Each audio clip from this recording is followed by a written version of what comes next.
قرآن پاک کا original scripture available نہیں ہے، تو زبور، تورات، انجیل، کیا یہ اپنے اوریجنل اسکرپچر مینس کہ جو ایٹ دیٹ ٹائم جب حضرت عیسیٰ آئے یا حضرت موسیٰ آئے اس وقت لکھا گیا ہو، ایسا کوئی اسکرپچر اویلیبل ہے، یا پھر یہ بھی اجماع اور تواتر سے ہم تک منتقل ہو رہا ہے؟ کیونکہ جہاں تک میں انڈرسٹینڈ کرتا ہوں یہ کرسچنز یا جیوز جو ہیں وہ اس کو حفظ نہیں کرتے جس طرح مسلمان حفظ کرتے ہیں، تو اگر یہ پاسبلٹی نہیں ہے تو یہ ڈیوائن اسکرپچر اپنی اوریجنل فارم میں، پیوریفائڈ فارم میں اویلیبل کیسے ہیں apart from the historical records جو کہ آپ کے مطابق ان میں چینجنگ آئی ہے؟ سر اس وقت جو تاریخ ہمارے پاس موجود ہے اسی کی بنیاد پر ہم رائے قائم کر سکتے ہیں۔ قرآن مجید تو جن الفاظ میں نازل ہوا بالکل اسی طرح اللہ تعالیٰ کی دی ہوئی ترتیب کے مطابق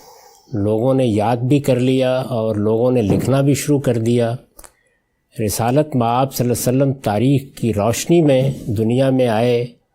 اس وقت گرد و پیش کے سب لوگوں پر واضح ہو گیا کہ اللہ کے ایک پیغمبر نے ایک سلطنت قائم کر دی ہے۔ ان کے بعد اس سلطنت نے دنیا کے اندر ایک بہت بڑے علاقے کو فتح کر لیا اور پھر اس کی کنٹینیوٹی اور اس کا تسلسل قائم رہا۔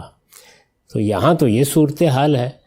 باقی جہاں تک بنی اسرائیل کا تعلق ہے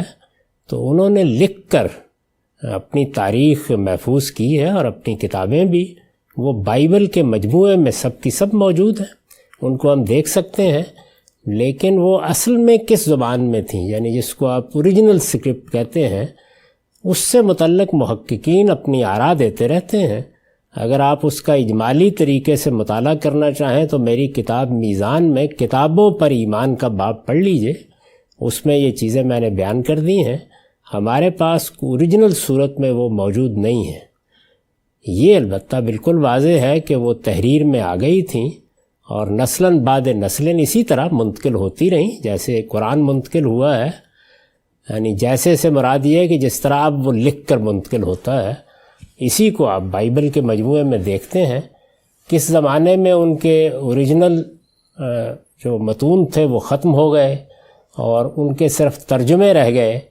وہ اب ترجمے ہیں جن کو ہم دیکھتے ہیں، انگریزی میں بھی، عبرانی میں بھی، یونانی میں بھی، سب ترجمے ہیں۔ یعنی جس طرح قرآن کے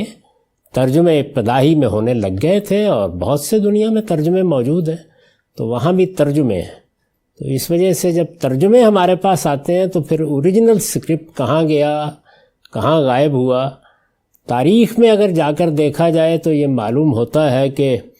سیدنا مسیح کے ساتھ تو یہ معاملہ ہوا کہ وہ اس طرح اس کو ترتیب ہی نہیں دے سکے، یعنی ابھی زبانی یادداشتوں کی صورت ہی میں لوگ نے اس کو لکھنا شروع کیا تھا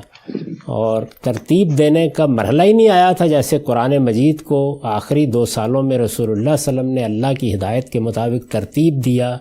اور پھر عرضہ اخیرہ کی قرات ہوئی اور پھر وہ ایک سلطنت کے گویا حوالے ہو گیا کہ وہ دنیا بھر میں اس کو شائع کرنے کا کام کرے۔ وہاں یہ کچھ نہیں ہوا، تو ان کے حواریوں ہی نے آگے وہ روایتیں زبانی طور پر منتقل کیں، 2 4 لوگوں نے، پھر بعد کے لوگوں نے ان کو سیرت کے طریقے پر جیسے ہمارے یہاں حدیث لکھی جاتی ہے اس طرح لکھ دیا ہے۔ تورات کے ساتھ یہ حادثہ ہوا ہے کہ 2 مرتبہ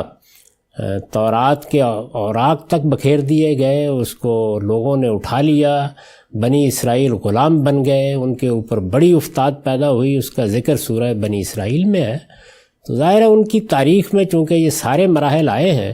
اور یہ دور بھی بحیثیت مجموعی پری ہسٹورک ہے، تو اس لیے اب یہ تو انہی سے پوچھنا چاہیے۔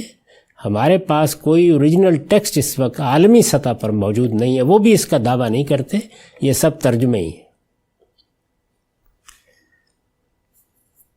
بہت شکریہ سر۔